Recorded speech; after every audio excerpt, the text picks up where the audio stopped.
هل ممكن شخص يكون في مكانين في نفس الوقت، أو ممكن يكون في بلدين في نفس الوقت؟ تبدأ قصة الكتاب مع واحد اسمه كريم، واللي بيرجع مصر من الخليج بعد 15 سنة، وده لأن والدته توفت. وكريم عمره ما رجع مصر في فترة سفره دي كلها، لأن والدته أصرت عليه إنه ما يرجعش مصر مهما كان السبب. وكل ما بيقول لها إنه هيرجع لها زيارة بتتحجج بأي حاجة وتقول له إن هي مشغولة.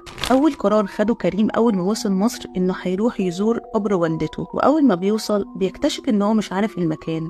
بيحاول يسأل الغفير اللي موجود، ولكن الغفير أول ما بيسمع اسم مقبرة العيلة بيطلع يجري. كريم بيقرر إن هو هيتصل بمحامي العيلة علشان يسأله عن مكان المقبرة، وفعلا أول ما بيتصل بيه بيقوله إن هو مش عارف مكانها، وإن هو حتى محضرش الدفنة. علشان كده كريم بيقرر إن هو هيزور المحامي علشان إجراءات الميراث. زيارة المحامي كانت لطيفة جدا، وبيفضل يشكر كريم ويقول له قد إيه إن هو شخص بار بوالدته، وإن هو ولا كأنه قاعد في بلد تانية، وإن هو حتى زياراته كانت كتيرة جدا. لكن كريم بيقول له زيارات إيه؟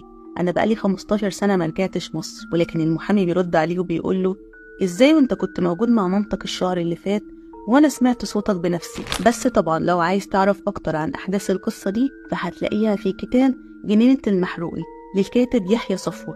وعايزة اقولك ان الكتاب ده انا قيمته 4.5 من 5، ومش هتندم ابدا ان انت قريت الكتاب ده.